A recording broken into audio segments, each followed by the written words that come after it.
Hello, everybody, and welcome to Mom Cooks Fast and Slow. I'm Alex Sullivan, and I'm delighted to have you at my kitchen table.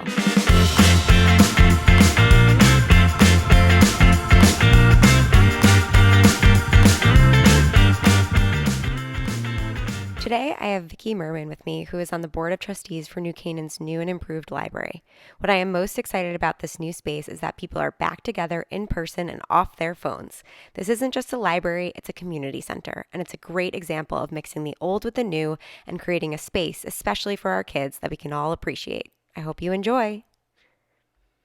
Hi, Vicky. Thank you for joining me on Mom Cooks Fast and Slow. Hi, thanks for having me, Alex. I'm excited to talk about our new library today here in town in New Canaan, but I thought we could kick it off with just you giving a update about who you are, how you wound up in New Canaan, and then also how you wound up getting involved with our new library here in town. Sure, thanks. So it's probably not all dissimilar from how you ended up in New Canaan.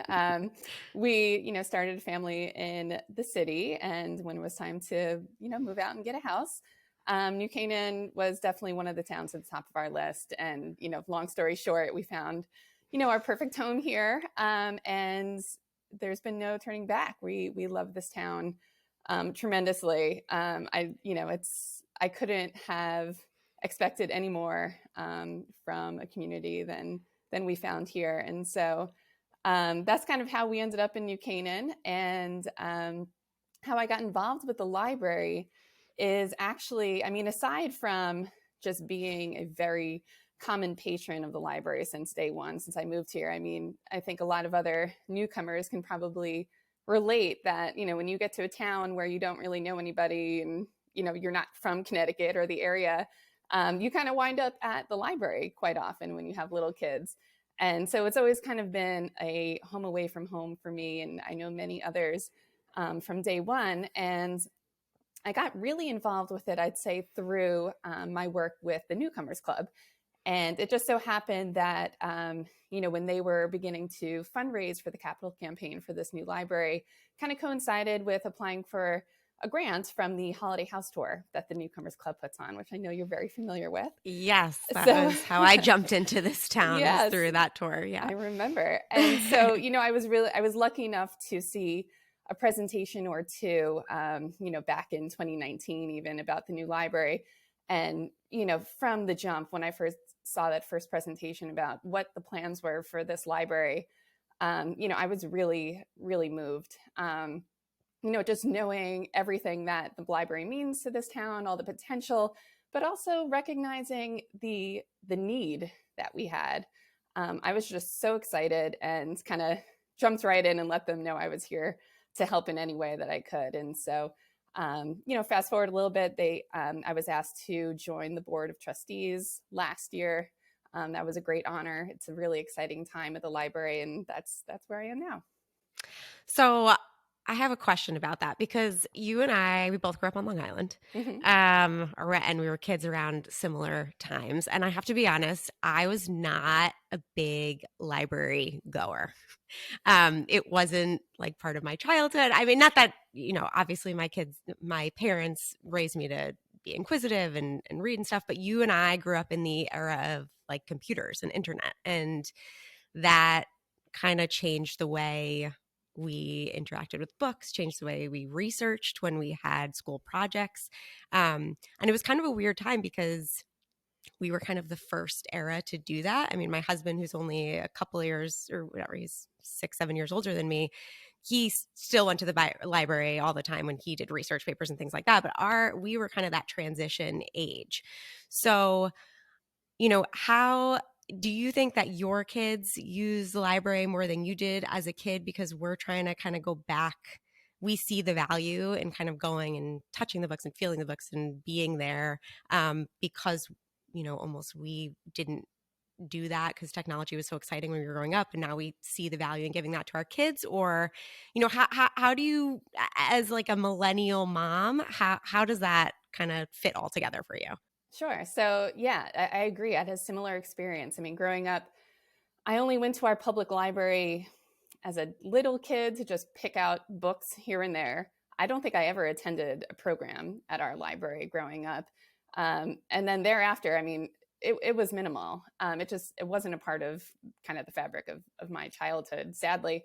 So my kids absolutely go to our library. I mean, tenfold more than I ever did. And I think it's a couple things. One is I think that well, especially with this new building, but there's just so much more thoughtful programming that's offered by the New Canaan Library and many other libraries, that it draws people in, and people want to come to story time.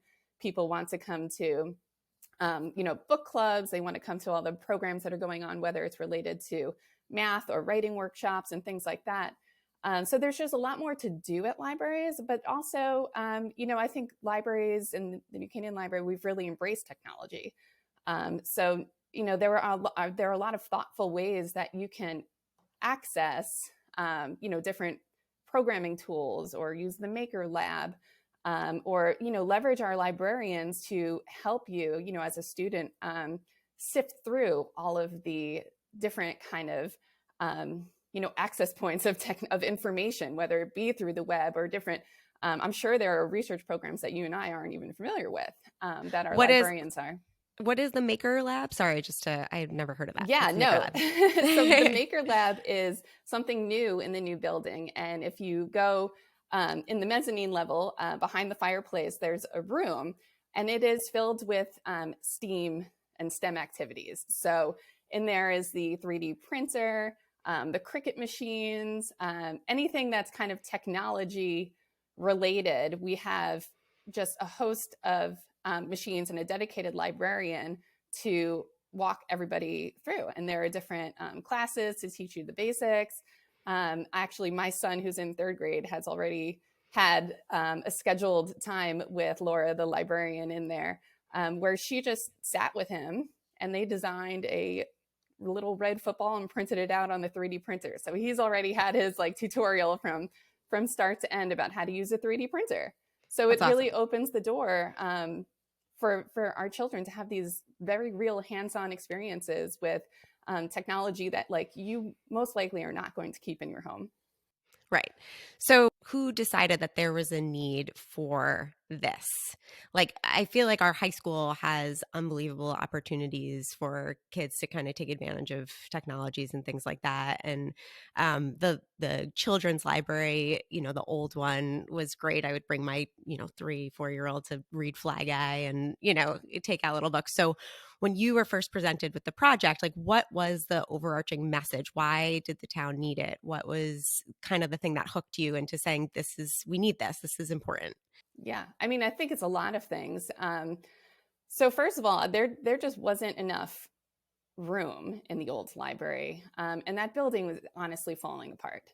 It could not service our community the way it needed to, and the way that we all deserve, honestly, and have the potential for. So just from a structural point of view, every other library in every other town around us had been updated. The New Canaan Library hadn't been touched since 1979, and I think if you did spend a lot of time there, you would feel that. I mean, I can't tell you how many classes had been canceled because it had rained the day before and there were leaks everywhere. So that's one thing. And then we just couldn't fit appropriate programming. For example, in the children's room, there was that one program room, and if you had one class going there, you couldn't offer another class for another age group or another subject. And now in the new library, there are 3 different program rooms in the children's room, which is now 3 times the size as it used to be. I know for sure when I went into the old library, I never felt like I had a place to sit. It was just so small. So that's another thing. And to be honest, I also felt a little bit confused about, outside of the children's room, what else was in there. It was really hard to find your way around. I think the new library is just much more user-friendly, welcoming. It's easy to find, where to go to have, a meeting room or your quiet workstation, and librarians are just more easily accessible and able to be found. But really, this town was just overdue. It was overdue, and we couldn't host, for example, authors, reputable, good authors to come for talks, because where were we going to put them? If you remember, there was that basement room that had some pretty sad programs in, that has no windows, it's musty. But now we have this beautiful auditorium in the Jim and Dee Dee Bartlett Auditorium that will fit up to 300 people, I think, and it's filled with sun. It has the teach-in kitchen. Some of the most popular programs in the old library were some of the cooking classes that we could offer to both adults and teens.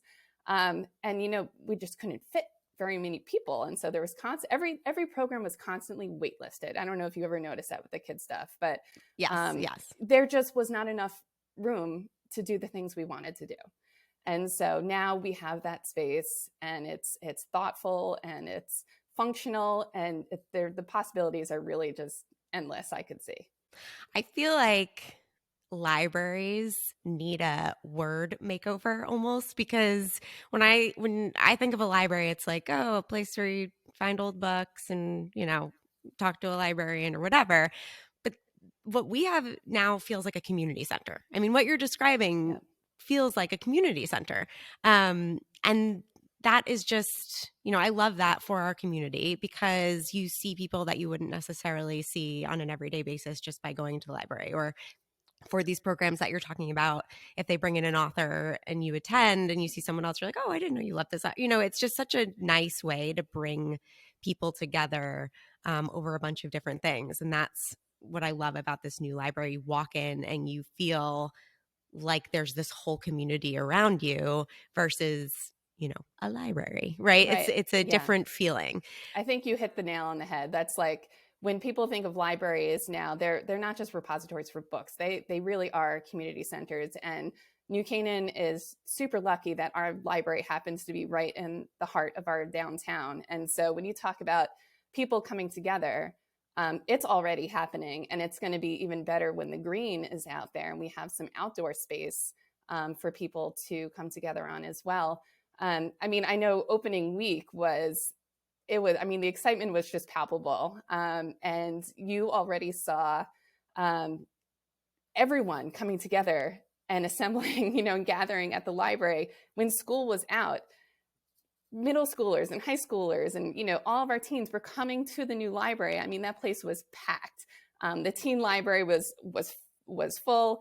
Every single study desk along outside the library or the teen library was filled and taken. There was a group of teenagers who already picked up all their snacks from town and took it out onto the roof terrace and was hanging out. And that's exactly what the vision was.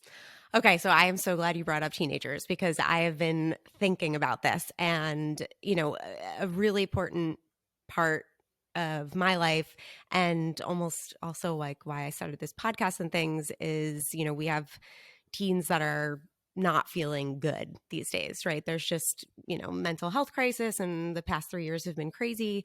And I was thinking about the library, and I was thinking about how, that can help our kids. And while programming is great and important, I was thinking about my time in college and when I would go to the library. And honestly, the New Canaan Library looks like a college library, like in the extent that it's huge and all the places everyone can work together. And, I did math and theater in college. So the need to go like take out a book was not, I was either breaking down a Shakespeare sonnet, or I was doing a math, sheet or whatever.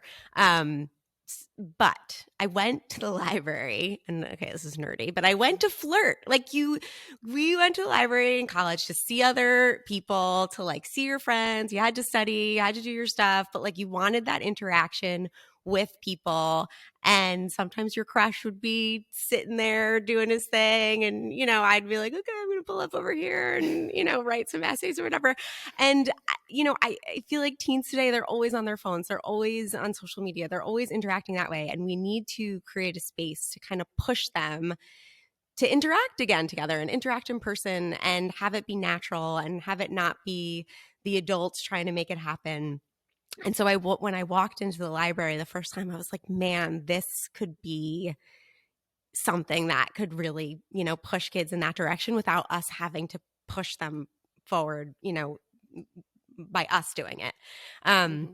And so I'm so glad that you said that teens were already there on the first day, because that's how we get kids to interact again in person and see each other and talk to each other and, bond over things that they may not necessarily have been bonding over, and learn how to make that awkward eye contact again. And, what do you, Yeah. am I sounding ridiculous, or does that? No, no. And I think, like you said, it's something that you can't really force. You can't create a program or a class to get kids off their phone. What you can do, and what we did, was give the community this huge space, this really attractive space that teens would want to come to hang out. And it just so happens that they're surrounded by books and magazines and computers and access to the STEM lab and all those things, and access to the rooftop to look over their amazing town. I mean, the teen library has the best view, Yeah. if you ever looked out of their windows, while at the same time keeping them safe. I Right. mean, the library is thoughtfully designed with lots of glass walls. So, librarians can keep an eye on what's going on Yeah. basically from anywhere within the building. So I think everyone can feel good about like their teens hanging out at the library, and it's Right. it's it's great for them. I completely agree, and that was a huge thought. And when I thought about why I wanted this library so much, I thought about my kids growing up and enjoying every single stage of life in it, and how it's going to impact them, not only right now as preschoolers and elementary kids, but when they are preteens and teens, there are spaces for them Right. to come to. They don't just have to go into town and hang out at the gas station or cause trouble outside of Gophers anymore. Right? They'll have a place to go where they are welcome, and they can easily interact with each other. Right. And I love that. And I was also thinking about, study groups and group work and things like that need to come back, and having that space to be able to be like, Mom, I got to do this with 3 other kids. Can you drop me at the library? Yep. It's just a great opportunity for them to Yep. have. Kids were doing that in the old library, but there was just not enough space. No space. Yeah. Mm-hmm. Right. Yes. Okay. So the kind of next thing I wanted to talk about is, there's old things that we love from the library. Like, when I first walked around in the new library, my heart like fluttered when I saw, from the mixed up files of Mrs. Baisley Frankweiler. I don't know if you ever read that book as a kid, but it No. was like on display. You could tell it had been read 100 times. When you just see an older book that you're like, oh, this has been read, like, this is a good book because it's been read a million times. And I was thinking, there's such a important part of the library. Like, the new stuff is great, the new programming, the new technology and all that, but we do need to hang on to the past of the library as well, because there is something about knowing a book is going to be good based on how worn down it looks, right? Like, there are aspects of old libraries that I want to make sure that my kids appreciate and stick to as well. So, have you guys thought about, the classics and things like that, and how to make sure those are still on display, and for kids to reach towards, the new fun stuff is great, but Harry Potter is Harry Potter for a reason, right? So, how is that kind of worked about in the library? Yeah, well, I mean, I'm with you. I'm kind of a classics kind of children's book, mom myself. So there's always been the children's classics collection, which, if you remember, when you walk into the old children's room in the old library, it was in that little hallway that enters into the library. I don't know exactly where it's displayed right now. I'm trying to I haven't pictured, exactly nailed down where the classics section is, but there, I'm sure we've maintained the section devoted to classic children's literature. And I think those books are so important. So that will be maintained for sure. I mean, as far as what's old and what's new, I think one of the best things is the new shelving in the library, and how it's easily accessible to all of the kids, and they can flip through and look at the covers and the pictures, and pick out and explore books on their own, as opposed to it being spine out, which is a really hard way to, explore books. And, as other things that are kind of, we're talking about the old versus new, what's the great thing about what was always at the library that will continue to be at the library. It comes down to the staff and the people, and our librarians, and to focus on the family services team in the children's room, are so outstanding. I mean, if you went in there and just said to Rebecca or Marie, like, I'm interested in, some classic children's books, they will give you a recommendation for about 30. And by the way, there's a form on the new website that you can fill out, and they will pull all the books for you, and you can just go pick them up. But just the level of support and professionalism and care coming from each and every librarian and employee that we have at the library is beyond, and we are all so lucky and appreciative to have them. And so I think that's the biggest thing that comes to mind for me as to what we'll take forward. So are the librarians, this is me being very dumb about this topic, but are the librarians the people who decide how the display looks, or is there a committee that does that? Is there how does that work? How does that work? It's the librarians. It's librarians. Okay. Mm-hmm. Okay. Yeah. And are there committees that help the library? Like, are there committees that do programming, that do technology, that do, I don't know, you tell me all of the different types of things, but are there committees, or is this strictly run like by the library? I mean, that's a huge job.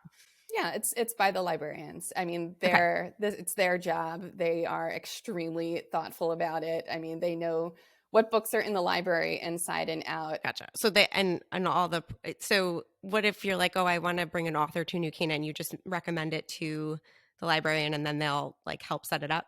Yeah. Yeah. Okay, cool. Yeah. Yeah. And Yep. just, wow, that's a big job. I mean, It is. And that's a they're huge awesome. job. Yeah. It's a big job. I mean, as far as other committees that exist in the library for community members to be involved in, there's Yeah.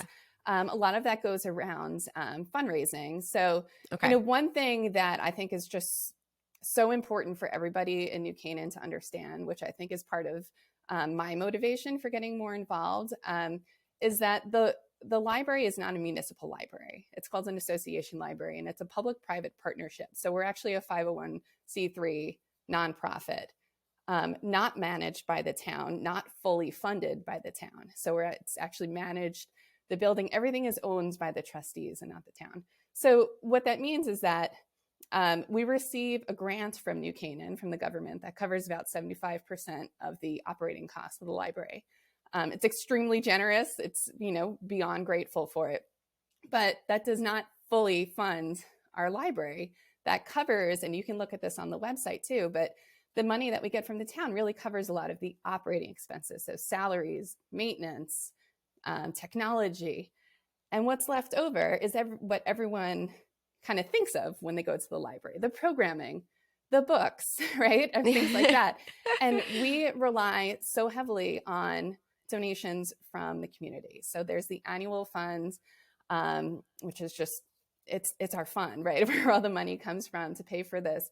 There's Lit Lunch, which is the biggest fundraiser that we have going on every year, and then other fundraisers throughout the year. So, again, the biggest thing I just want to impress on people is that, coming from New York City, we all are used to municipal libraries that are fully funded by the town, and we're not one of those. So, one committee that we have is one that I started last year, which is the Family Services Development Committee. And basically our mission is twofold. One is just to increase awareness and engagement among families in New Canaan with the library, trying to just publicize what's going on, what we're doing, but also, like we're doing right now, just kind of get the word out that, like, hey, like, everything that you love about the library, like if you would be willing to pay an extra $100 on your taxes every year, like maybe just think about giving to the annual fund. And then also we plan actual fundraisers throughout the year. So you may have noticed Pumpkin Fest that happens around Halloween time. We have another fundraiser coming up called the Teddy Bear Sleepover, which is going to be extremely cute and hilarious. That's an April Fool's theme. So these are, fundraisers. So you pay to enter, but we need all this money so that we can put on free programming, which is what the mission of the library is. And so that's one committee that, right now it's me and four lovely library loving ladies: Lizzie Davis, Mary Anderson, Catherine Leach, and Beth Torrenzano. And if anybody else is interested in getting involved, like, definitely reach out to me. Yeah, that And was then, what I was going to ask. Like, if you yeah. want to get involved in the library, however you can or want, like, who's the best person to reach out to? Is there a website or, how does that work? Yeah. So, I mean, I would say you could obviously reach out to me, but if you just walk into the library and ask the first employee you see, they will for sure get you, an email or take your email address and get it to the right person. Okay. So I always just refer people to like whatever librarian they're most comfortable with, Yeah. and I assure you the message comes through. Um, so there's that, and we're trying our best to, again, like raise money specifically for the children's room, but also for the annual fund. There's the Lit Lunch Committee. So every year Lit Lunch happens. I'm not sure if you're familiar with that, but basically we bring in Yeah, I attended last year. yeah. Oh, Hmm. awesome. So Yeah. bring in, a best-selling author for a lecture and luncheon, and that's a big part of what funds the library as well. So there's a wonderful committee of men and women in New Canaan who crush it every single year and put on an amazing event, and that's a really fun way to be involved. And then the other thing too, if anyone has kids, that are mostly like middle school or high school age that want to be involved and volunteer with the library, there is a kind of roster of library volunteers that the librarians keep and reach out to from time to time to help with whether it be any of these fundraising events or just other programs or anything here and there that exists as well. So I would definitely encourage any parent who has a kid who wants to get more involved in supporting the library to let one of the librarians know, and they'd be happy to add them to that list. That's great. That's I love that. That's great. Yeah. Well, I mean, again, this is why I wanted to talk about this, because I think it's a great new old part of our town, and such a nice evolution from old library to community center library that we have now. And thank you for all your work on it and everyone else who's been working on it. And because my kids are loving it, and Mm-hmm. I'm excited for them to kind of grow up going and experiencing all the different levels as they get older. So I'm going to end now with my favorite question, which is, what is your favorite family tradition and why? Let's see. Well, I feel like fresh in my head since we just got back from vacation is probably one that's relatively young in my family, which is just like our annual ski trip out west. It's something that I did as a kid as well, but it's something that, and even my daughter said, like, we all love it and we all look forward to it and enjoy it. I think we'll be doing it for years to come, hopefully. And the kind of cherry on top is that my family all lives out in Colorado, so we get some extra family time as well Oh, with cousins and grandma and aunts and uncles that we don't typically get to see often. So and are you um, skiers or snowboarders? I actually do both, but I'm reverting back to skiing because it's just a lot Because you're a easier. classics girl. That's Well, why. exactly. It's just a lot easier when everybody else is skiing. Yeah, Yeah. and as we get older, Yeah. it's not as fun strapping into that board off the chairlift when you're reaching Right. the age I am. Yeah. Well, Vicky, thank you so much for coming on. I really appreciate it. And again, thank you for all your hard work. And hopefully I'll see you in person soon at the Yes, library. thank you. Thank you so much. I really appreciate the chance to, talk more about the library and everything that you're doing. So good luck with this. I look forward to hearing more of your podcast. Thanks. Thanks, Vicky. Okay. Okay. See ya. Thanks. Bye. Bye.